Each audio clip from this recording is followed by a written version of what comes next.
Bendiciones, ¿cómo están mis amados hermanos, amigos, consiervos, discípulos? Siempre en mis oraciones y pidiéndole a Dios que te mantengas en victoria, que puedas seguir creyendo. Su palabra es una espada de dos filos y te va a dar la victoria. Bien, ahí donde estás, vamos a entregar este discipulado que estamos finalizando en esta oportunidad con el tema que hemos estado viendo. Y posterior, pues vamos a adorar al Señor con un canto alusivo y entramos al mensaje. Amado Dios, te doy gracias por tu amor, tu misericordia, por tu bondad. Desde ya te pido, Señor, seas tú propicio y tú, Señor, nos bendigas en esta reunión, te lo pido. En el nombre de Jesús, tu Hijo. Amén, amén y amén. Bien, ahí donde estás, acompáñame y recibe este canto.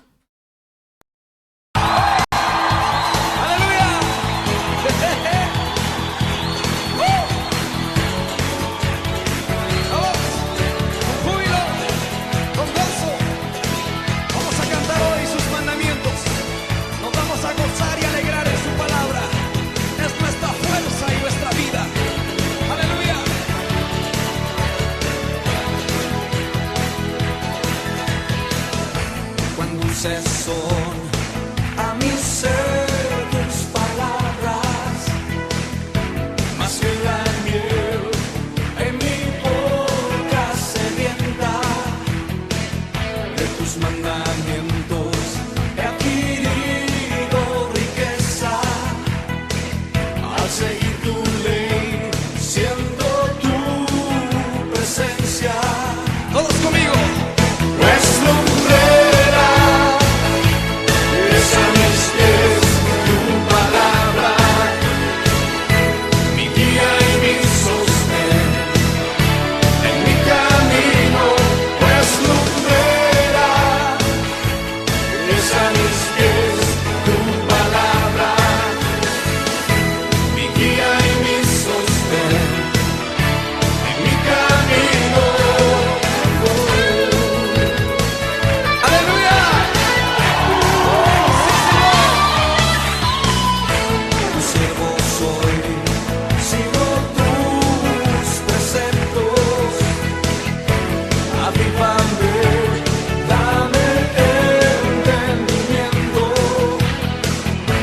Enséñame a guardar tu palabra, así siempre tú mi delicia serás. Amigo, pues lumbrera es a mis pies tu palabra, mi guía y mi sostén en mi camino, pues lumbrera a mis pies tu palabra, mi guía y mi sostén en mi camino. Oh, sí, Señor, hoy nos alegramos en tus mandamientos, Señor Jesús. Son vida a nuestros huesos.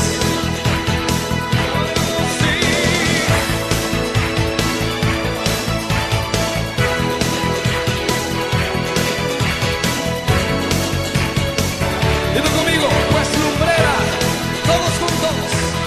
Pues lumbrera es a mis pies tu palabra,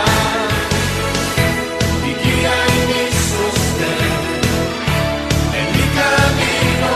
Pues lumbrera es a mis pies tu palabra, mi guía y mi sostén en mi camino. Sí.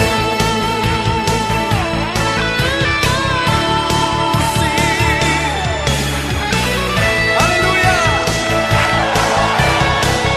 Amamos tu palabra, Señor.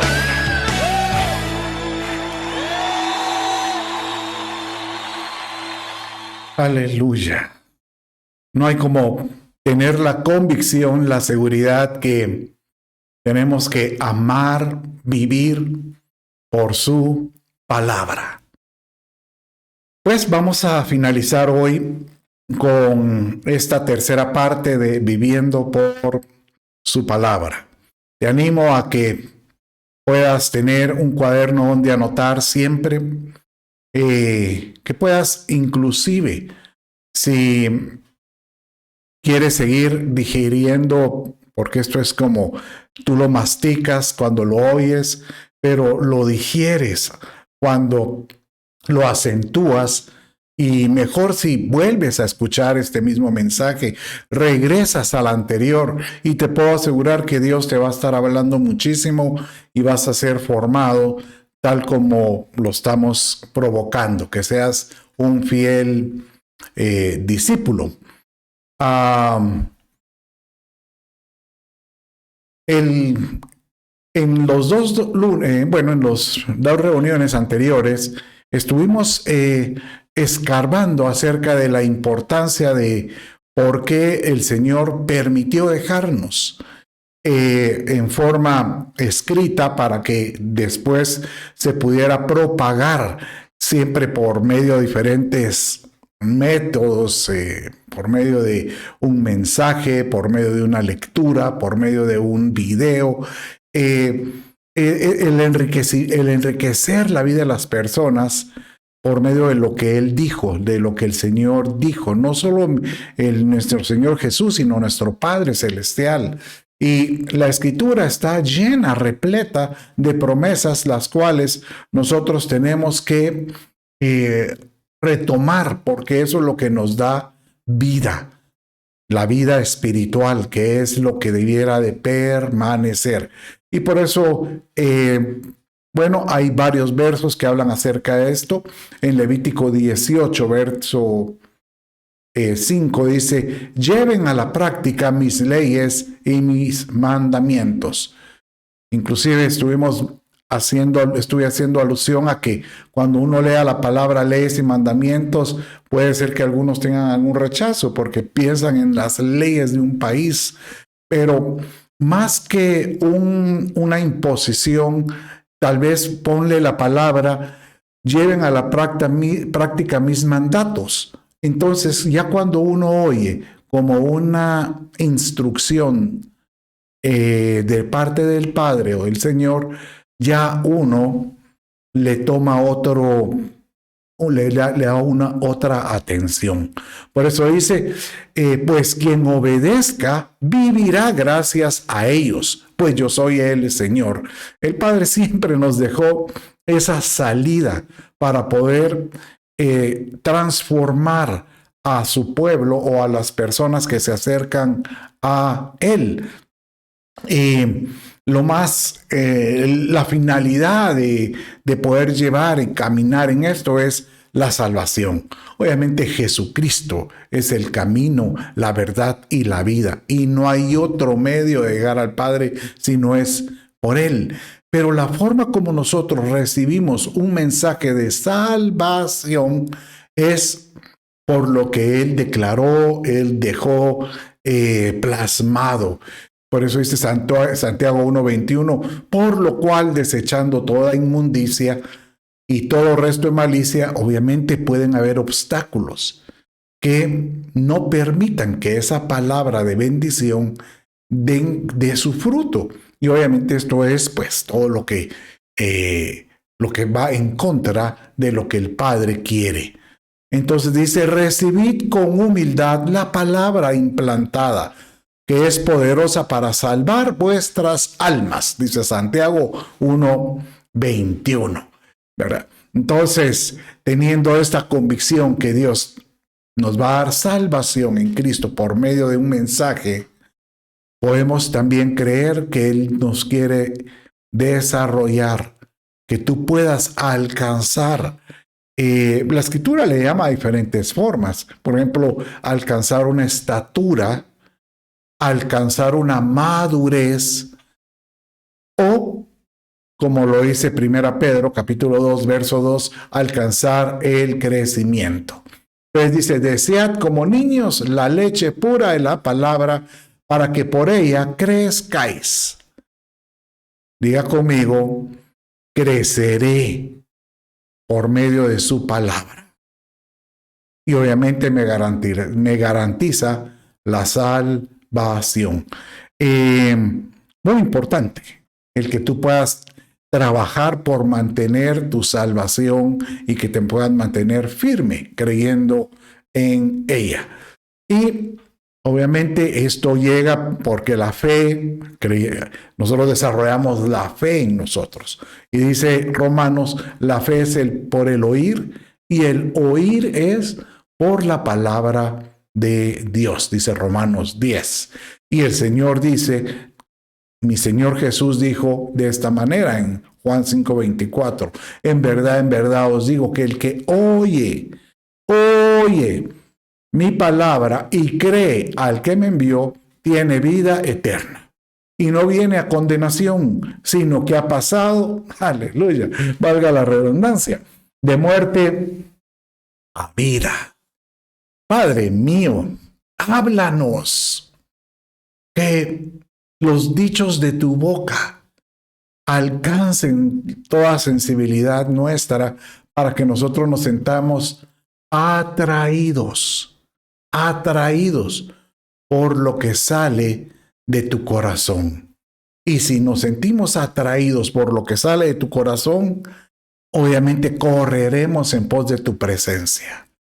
No hay como poder nosotros saber que la presencia de Dios se disfruta cuando tú conoces al Padre en toda su plenitud. No que hayas crecido en su plenitud, porque ese es un proceso, pero que tú sepas cuál es la voluntad del Padre. Por eso es que cuando Él decía, yo soy la vida, ¿verdad? Yo soy el camino, la verdad y la vida, decía Jesús, sepan que lo que yo digo para sus vidas, tienen que buscarlo, escudriñarlo. Y todo esto es como un compendio, como ir armando ese rompecabezas. Por eso es que el Señor dice en el Salmo 119, 160, mire qué lindo como dice, la suma de tu palabra. O sea, todas esas piezas, todo eso te lleva a una verdad o a una instrucción verdadera. Y cada una de tus justas ordenanzas es eterna. Yo te conté, creo que en la primera enseñanza de esta serie, que yo andaba buscando la verdad. Y así les denominé, así les llamé, al propósito de buscar la verdad en la religión en ese entonces. ¿Y qué si el Señor me mostró que la verdad estaba en Cristo Jesús? Qué lindo, ¿verdad? Y por eso Jesús dice, yo soy el camino, en Juan 14:6, un verso que todos debemos de conocer y tener en la punta de nuestra lengua. Juan 14:6. Yo soy el camino, la verdad y la vida. Nadie viene al Padre sino por mí, ni con el mucho respeto que le tenemos y que se le tiene, porque fue su madre, pero es solo por Jesucristo que se puede llegar al Padre, porque Él mismo lo dijo. Bueno, pero cuando uno quiere armar este rompecabezas para poder conocer toda la faceta de su enseñanza, de su instrucción, para poder ser yo obediente, hemos, aquí donde va todo este discipulado al cual hemos estado caminando en las últimas 2 reuniones, viendo todas estas facetas de la palabra, y vimos que la palabra se puede interpretar como trigo, como miel, como leche, como maná, como manzana de oro con figuras de plata, como agua, como lluvia, como rocío, como nieve, como espejo. Y hoy vamos a finalizar viendo la escritura como la espada, como semilla, como fuego, como lámpara, como aguijón, como clavos, como un martillo que hasta que quede bien clavado, ¿verdad? y vas a disfrutar pues toda esta enseñanza conforme vayamos perseverando. Bueno, entonces entremos hoy al primero de estos en esta introducción que hice, que tal vez se dirá, ¿y por qué muy rápido? Porque lo hemos estado viendo en los últimos reuniones anteriores. Yo te animo, si tú estás hoy acompañándonos por primera vez,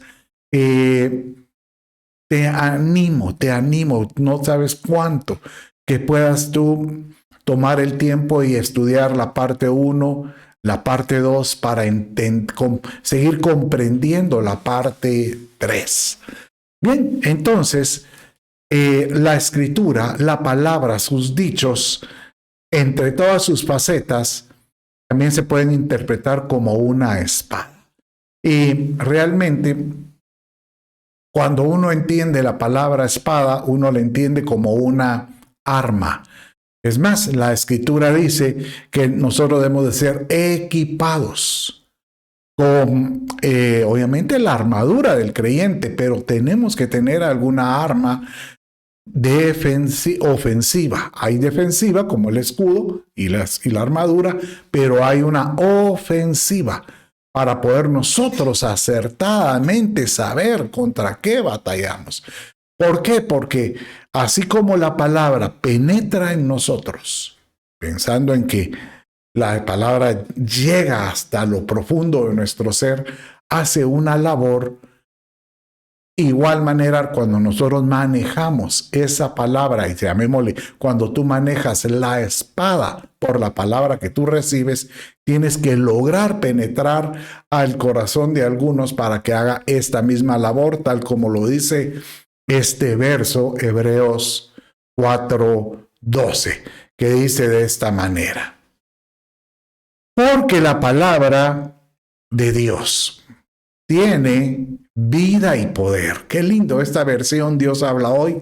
Realmente la explicas de una forma más interesante o elocuente, porque la palabra de Dios tiene vida y poder.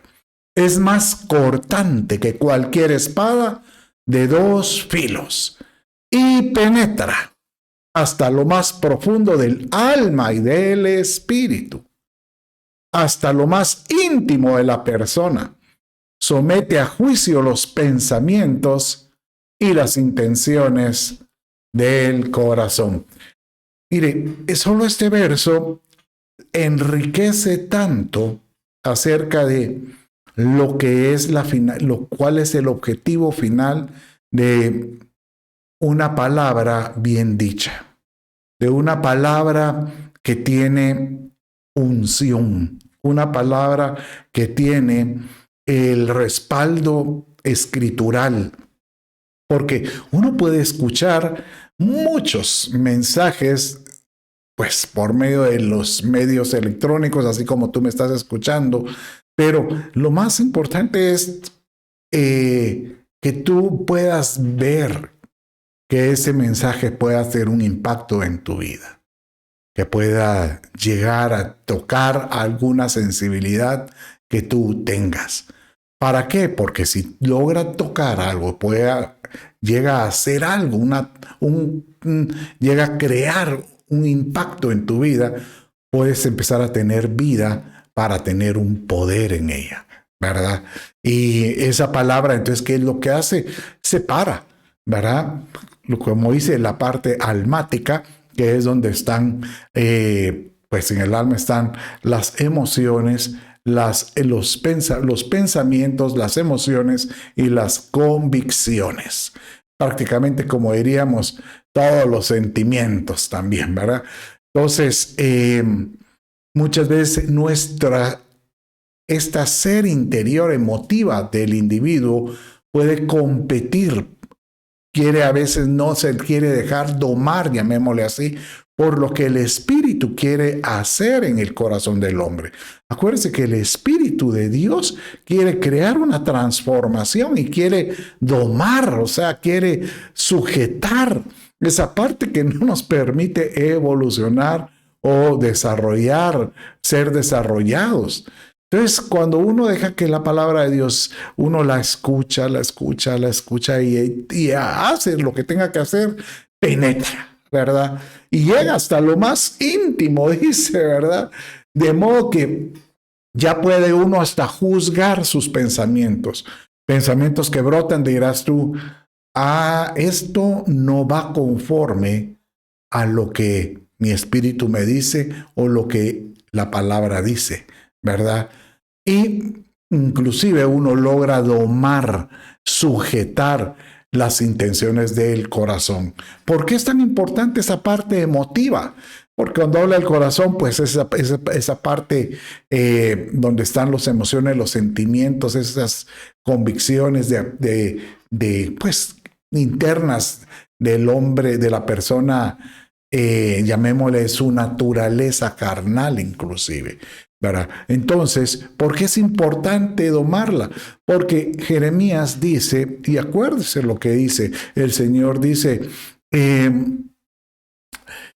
maldito, o sea, se oye bien, bien duro, pero así es, maldito la persona o el hombre, ¿verdad? Que pone su confianza en brazo de carne. ¿Por qué? Y entonces ahí empieza siendo una relación o una referencia acerca del corazón. Porque engañoso es el corazón más que todas las cosas. Más que todas las cosas. Entonces, ¿qué se necesita para poder discernir, juzgar y poder someter? Es dejarse llevar por la espada y por la palabra como una espada. Que penetre, que tú puedes decir, Señor, que penetre. Y por eso es que encontramos que el mismo Señor Jesús nos dejó en esa experiencia que él tuvo cuando él estuvo en el desierto con el tentador. Y dice que el tentador le empezó a digámosle, tratar de persuadir por medio de la palabra. O sea que no era cualquier cosa. Él utilizó la escritura para tratar de desafiar la voluntad del Padre en la vida de Jesucristo o Jesús mismo, ¿verdad? Entonces Jesús mismo le responde con una palabra ungida, una palabra que salió de su corazón, que es obviamente de la boca de Dios.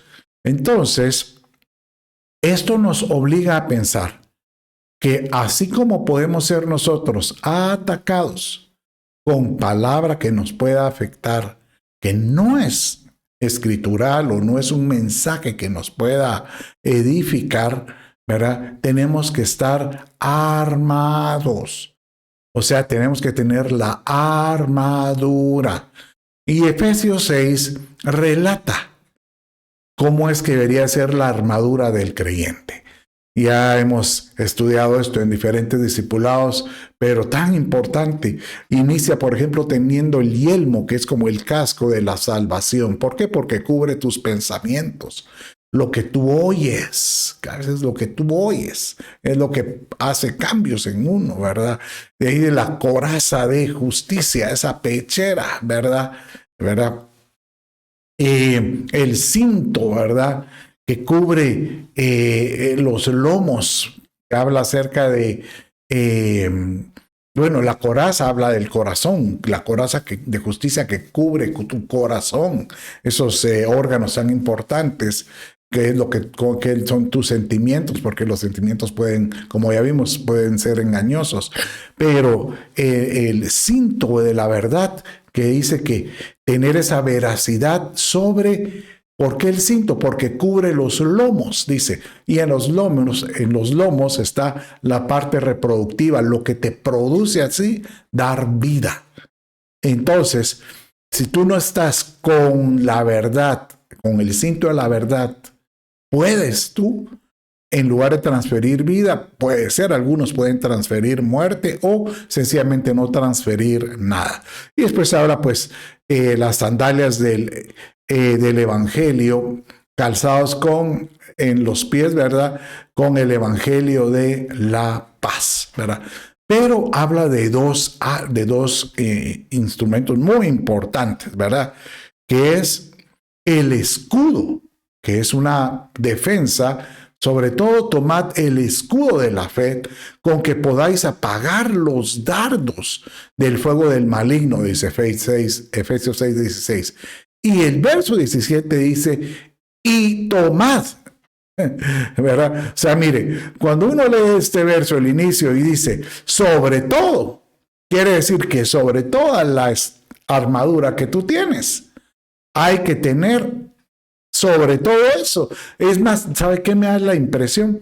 Que si no tienes el yelmo de la salvación, no tienes la coraza de justicia, no tienes el cinto de la verdad o las sandalias, todavía puedes salir adelante con el escudo. ¿Qué dice ahí? Con el escudo de la fe. ¿Por qué? Porque con eso se pueden apagar todo dardo del enemigo, toda intención de golpearte, de querer quitar del creyente el diseño del Padre, querer quitar su identidad, su ser auténtico. Y dice ahí, y también, y tomad, o sea que esto es como que si fuera parte con el escudo, y tomad el yelmo de la salvación y la espada del Espíritu. La espada del Espíritu, que es la palabra de Dios. Realmente la espada, o lo que menciona la Escritura, nosotros debemos de ser fieles soldados y debemos de saber manejar la espada como conviene. Pero es que yo no quiero ser pastor, yo no quiero ser líder de una iglesia. No, aquí no te estamos hablando de una posición donde tú puedas bendecir a más gente. Se trata de tu vida personal. Nosotros, incluso el Señor Pablo se lo enseña a Timoteo de esta manera, cuando él habla cuál debería ser el desarrollo del creyente. Dice que el creyente debería de comenzar como un agricultor, dice. Después le dice, de ahí debe de evolucionar a ser un atleta. Y por último, tiene que ser un soldado. O sea que la finalidad de todo creyente es llegar a ser soldado, un buen guerrero. ¿Por qué? Porque el soldado solo quiere agradar al que lo reclutó. Y de esta manera encontramos una cantidad de figuras donde habla de guerreros que sabían manejar la espada con pericia, o llamémosle creyentes, si lo quisiéramos trasladar a los conceptos que hemos estado viendo, creyentes que sepan manejar la palabra con, llamémosle con pericia, o con conocimiento, ¿verdad? Entonces, esto me lleva a pensar en Cantar de los Cantares, como dice este verso. Vamos a leer cómo dice.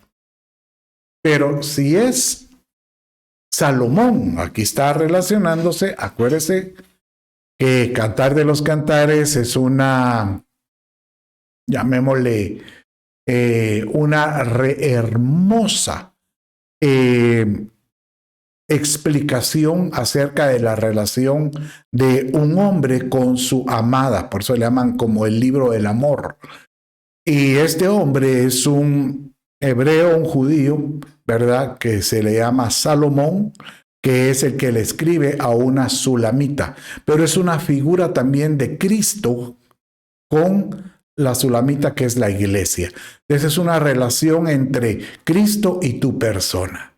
Entonces aquí viene y dice la amada, pero si es Salomón el que viene, llamémosle entonces como conforme a la figura, pero si es Jesucristo y viene en su carruaje real, ya viene mi Señor, pero dice, lo escoltan 60 valientes. Entonces, los mejores soldados de Israel, armados con espadas, son maestros en el combate. Todos llevan la espada lista por causa de los peligros que presenta la noche. Mire, peligros de la noche. Entonces usted dirá, pero ¿cómo así que ya vienen con...? Bueno, mire, esto es una referencia acerca de cuando Jesucristo venga Él venga en su segunda, valga la redundancia, venida. Pero Él ya arrebató a su amada. Nosotros estamos trabajando ahora, estamos siendo enriquecidos en su palabra para poder participar de ese evento hermoso llamado arrebatamiento, o vanamente le llaman el rapto de la iglesia. Pero porque no es un secuestro, la iglesia va a ser arrebatada porque ella se dispuso, la iglesia se preparó, ella amó ese momento cuando Él venga por ella. Entonces, si uno, por ejemplo, usted dirá, pero eso va a ser ahora, y si yo siento que estamos a las puertas, pero si alguien ya falleció en Cristo, dice que va a resucitar, y si dio la talla, va a poder participar de las bodas del Cordero. Entonces, esta iglesia que participa de las bodas del Cordero prácticamente va a estar custodiando al amado Señor Jesucristo. No custodiando, va a estar alrededor de Él. Entonces dice Apocalipsis 1 que cuando el Señor venga en las nubes, ¿por qué habla de nubes? Porque es esta muchedumbre que está alrededor de Él, escoltándolo, como 60 valientes.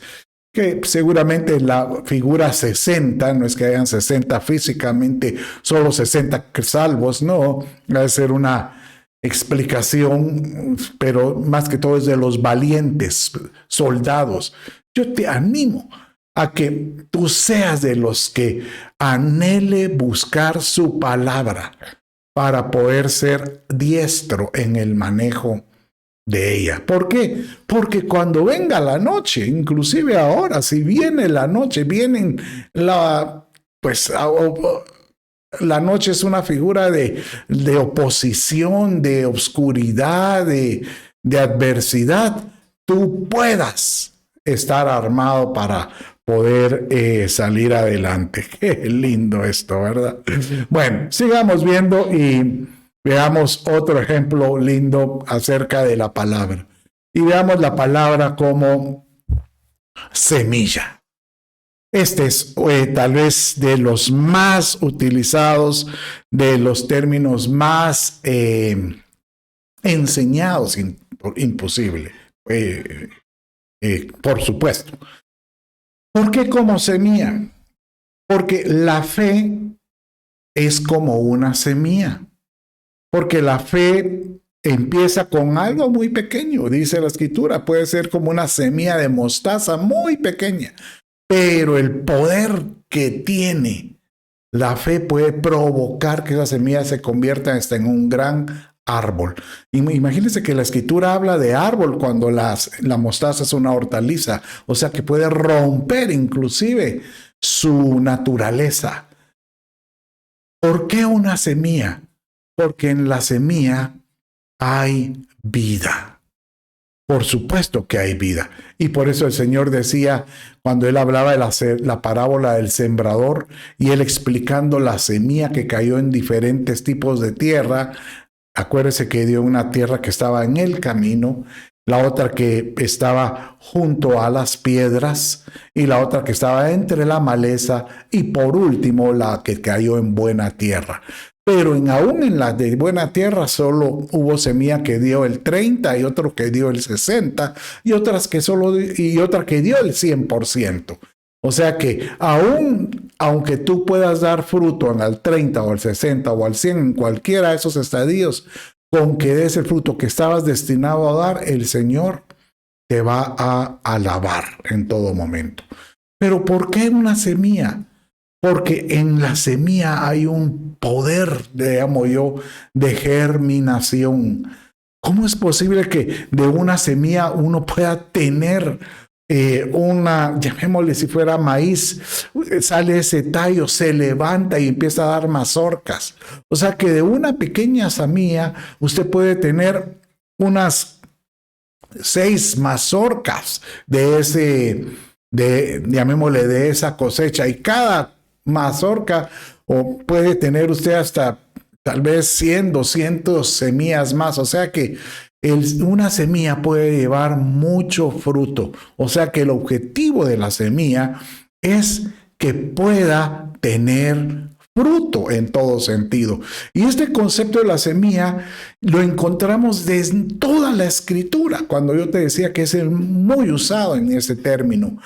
¿Sabe usted que cuando la Escritura habla en el Antiguo Testamento acerca de la palabra semilla, es la misma palabra hebrea para decir la semilla que pone el hombre en una mujer, ¿verdad? En una relación donde pues la mujer quiera concebir de parte de una semilla que el hombre le pone. Esa misma palabra de semilla, ¿verdad? Se utiliza con esa misma expresión, ¿verdad? Entonces habla de vida, de crear vida.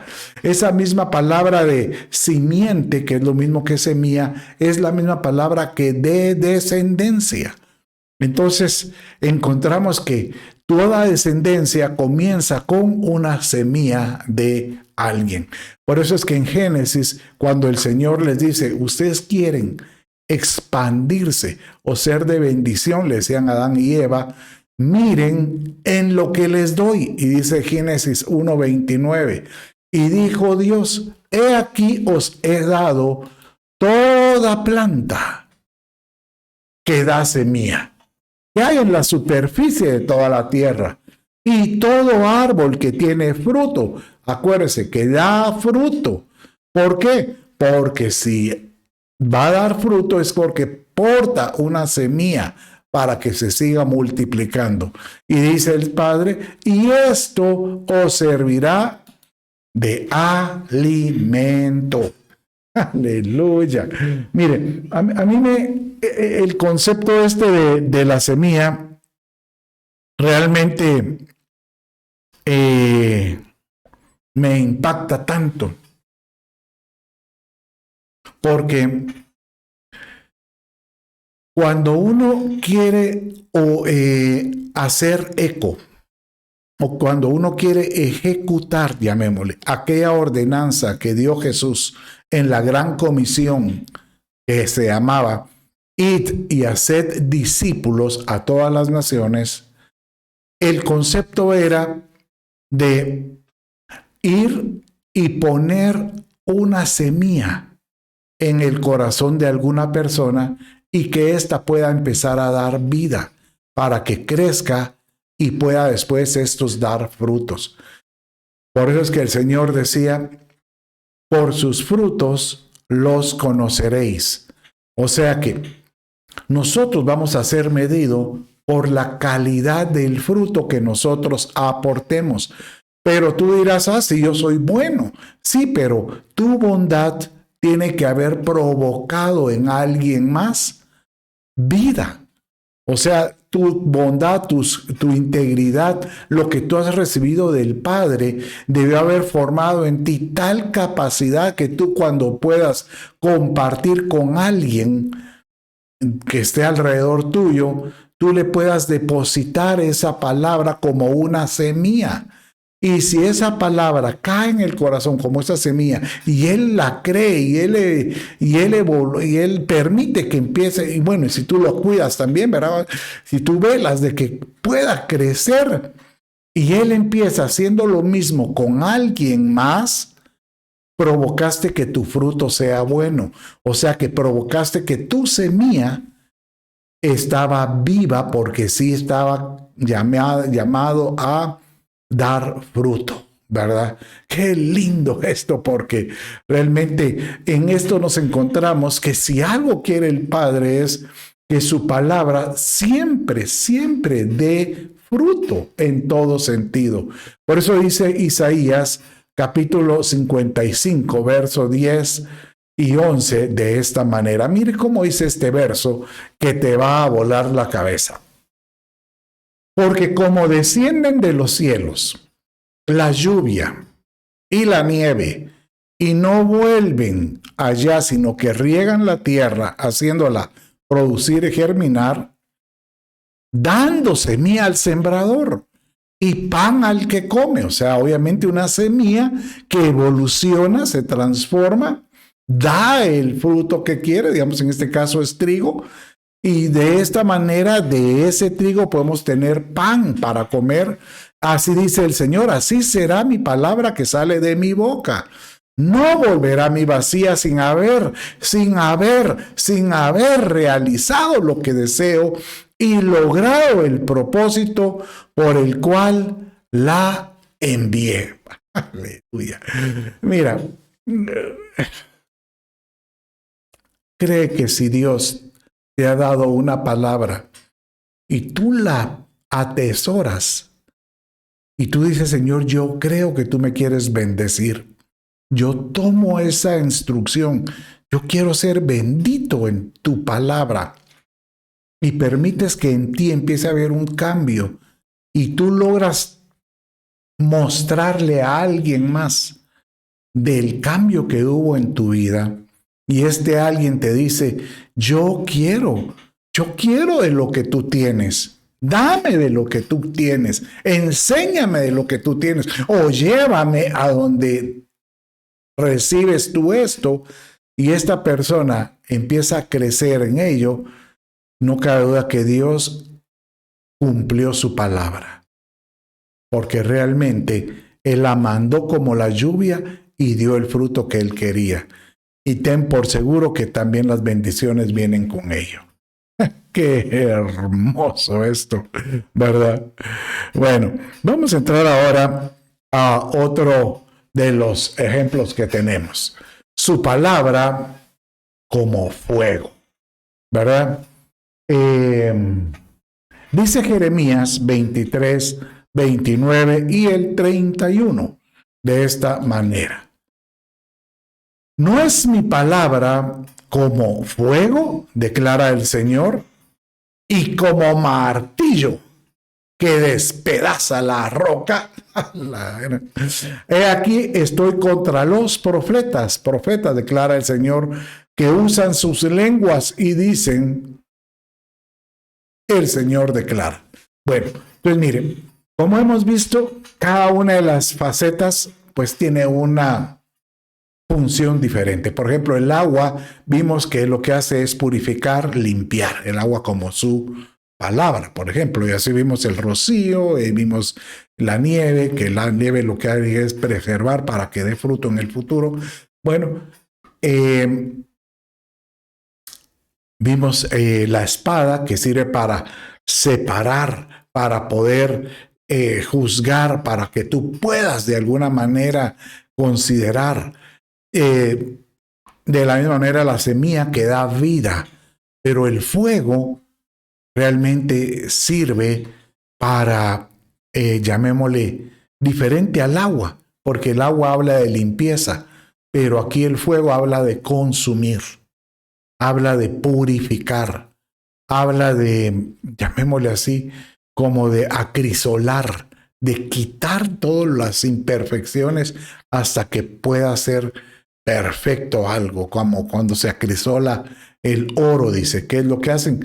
Ponen una barra de oro en un crisol y se le inyecta el fuego necesario y sobre la superficie se aflotan las escorias y se quita la escoria para que es lo que, todas las impurezas, para dejar solo el metal como sea. Entonces, el Señor dice, así como yo he mandado mi palabra para poder dar instrucciones verdaderas, que mi palabra ayude a todas las áreas que hemos estado viendo, pero hay de aquellos que no utilizan la palabra con ese objetivo, sino lo utilizan para sus fines propios.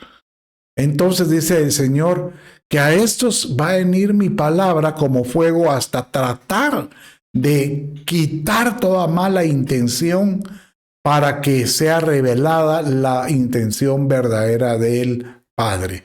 Y realmente este verso pareciera muy fuerte, porque nos habla de no tomar en vano su palabra, sino darle la importancia que requiere.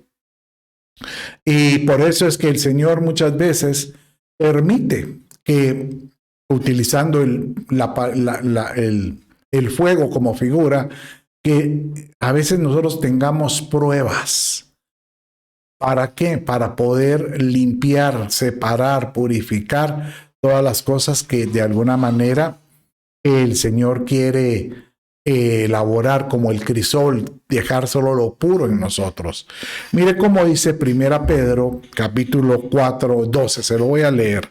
Amados, no os sorprendáis del fuego de prueba que en medio de vosotros ha venido para probaros, como si alguna cosa extraña os estuviera aconteciendo, dando a entender que mi Padre siempre va a permitir que existan las pruebas, pero es con el objetivo de acrisolar, de quitar las impurezas, ¿verdad? ¿Y por qué? Porque él lo que quiere es que nosotros podamos sentir su presencia. Por eso es que cuando hablamos que la presencia del Padre era como la nube, también era como una columna. Generalmente Él estaba en medio de esa presencia como de fuego, dice la Escritura. ¿Se acuerda en la zarza cuando Moisés escuchó, Moisés, y le dice, ¿quién me está hablando? Y de repente sube y vio que la zarza era como pues un arbusto que se estaba consumiendo en fuego. Y él decía, ¿cómo es posible que no se consume? Y dice que la palabra que utiliza aquí, lo voy a leer con usted, dice, y se le apareció el ángel del Señor en una llama de fuego en medio de una zarza. En medio de una zarza. Y Moisés miró y he aquí la zarza ardía en fuego y la zarza no se consumía. Cuando el Señor vio que él se acercaba para mirar, Dios lo llamó de en medio de la zarza y dijo, Moisés, Moisés. Y él respondió, heme aquí. Entonces, mi Padre va a querer manifestarse en nuestra vida. Y cuando yo pienso, ¿por qué no se manifiesta a veces en una nube? Bueno, dice que de repente Él desciende, la gloria de Jehová desciende en ciertos lugares como una nube. Pero en la mayoría de veces cuando Él trata con alguna persona, dice que Él manifiesta su presencia como algo caliente. Y yo pienso que esa figura del fuego podría ser para como que tratar de limpiar en nosotros, tratar de quitar en nosotros todas las cosas que a Él no le agradan. ¿Se acuerda que dice que en Apocalipsis, cuando Juan, el apóstol, que estaba relatando, escribiendo la revelación de Jesucristo, que significa Apocalipsis, dice que él vio al Señor? Y entre todas sus características dice que él le vio los ojos que eran como llamas de fuego. Entonces uno dice, ¿por qué los ojos como llamas de fuego? Y pareciera como estos héroes de peliculescos, como que se sacaran fuego en los ojos o rayos en los ojos, pero como que él quisiera que por medio de su mirada poder limpiar en nosotros las cosas que no son agradables, de tal manera que pueda producir en nosotros que nos convirtamos de la misma manera, que tú puedas utilizar la palabra del Señor como un fuego que pueda limpiar a alguien más. Bueno, así lo dice Hebreos capítulo 1, verso 7. Y de los ángeles dice, el que hace a sus ángeles espíritus, pero mire, y a sus ministros llama de fuego. Bueno, aquí dice ministros, que son los pastores. No, ministro es aquel que ha aprendido a ministrarse con su palabra. Entonces, si tú logras ser ministro, bueno, llamémosle así, degustar su palabra y quieres que esta obra en ti como Él quiere, te estás convirtiendo en un sacerdote. Y nosotros tenemos que ser reyes y sacerdotes para Él. Aleluya. Qué lindo esto, ¿verdad? Porque realmente encontramos que esas facetas de la Escritura nos pueden convertir a todos nosotros en algo mejor. Bueno, sigamos viendo otra de las facetas y ya estamos por finalizar. Y miremos esta como la lámpara, la palabra como lámpara. Este es otro clásico que dice en el Salmo 119, 105 de esta manera: lámpara es a mis pies tu palabra y lumbrera, dice, y luz para mi camino, dice esta versión. Incluso ese era el canto que leímos al inicio de Juan Carlos, ¿verdad? Lámpara es a mis pies tu palabra. Padre mío, ayúdame a que tu palabra me abra los ojos del entendimiento para poder ver. Cuando yo oía este verso, se lo oí decir a alguien que él explicaba diciendo, solo aquí encontramos cómo es que la palabra puede dirigir tus pasos a corto plazo y a largo plazo. Por ejemplo, a corto plazo sería luz para tu camino. Uno viene en una lámpara y está alumbrando su camino, donde va a poner la pisada, donde va a poner el pie. Pero se puede convertir en una lámpara para donde, hacia el horizonte, una lámpara hacia donde tú digas, hacia allá miro por dónde tenemos que ir a largo plazo. La palabra te puede ayudar a caminar de cerca como para donde quiere el Señor que llegues, que tú puedas desear de esa manera la Escritura. Y el ejemplo claro que tengo aquí es, ¿por qué una lámpara? ¿Por qué utiliza el concepto de lámpara? Bueno, lo vamos a entender como con el candelabro que se elaboró en el tabernáculo. El tabernáculo de Moisés estaba dividido en 3 áreas: el atrio, el lugar santo y el lugar santísimo. En el lugar santísimo era donde estaba el arca de la presencia y donde solo podía entrar el sacerdote una vez al año, pero se ministraba ahí. Dice que la presencia de Dios ahí descendía y ahí salía. Es más, de ahí es donde salía la columna de fuego en la noche y la columna de nube durante el día. Pero el lugar santo, que era donde podían llegar diariamente los sacerdotes a hacer el cambio de panes y las ministraciones diarias, dice que ahí había, pues estaban los 12 panes de la proposición, estaba el altar del incienso, pero también había un candelabro. Y este candelabro tenía unas características. Mire cómo dice, Éxodo 37, 17. Hizo además el candelabro de oro puro, hizo el candelabro labrado a martillo. Su base y su caña, sus copas, sus cálices y sus flores eran una pieza con él. O sea, mire, era una pieza de un solo metal. ¿Y por qué martillado? Porque lo que nos está diciendo es que para que nosotros podamos ser una lámpara, muchas veces el Señor, así como utiliza la prueba del fuego, también utiliza el martillo para poder cincelar, poder moldear en nosotros lo que nosotros debemos de ser para Él, para poder dar la luz que Él quiere. Aleluya. Por eso es que dice la Escritura que nosotros somos lámpara. Mire cómo dice Proverbios 20, 27. Lámpara del Señor es el espíritu del hombre, que escudriña lo más profundo de su ser.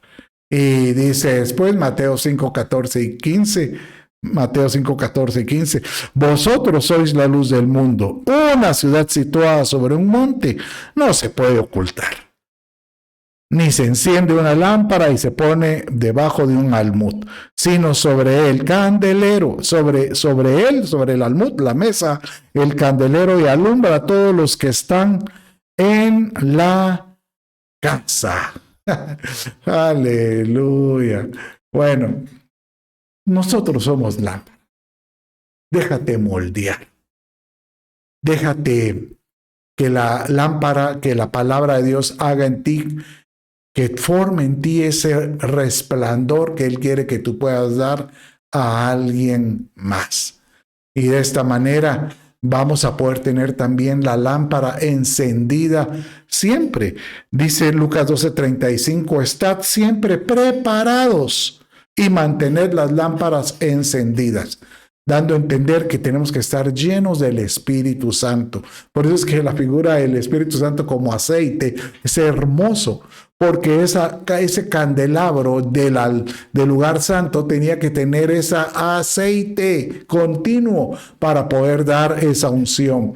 Cuando vemos aquí que la lámpara del Señor es el Espíritu en nosotros, me hace recordar que el candelabro tenía 7 brazos. Y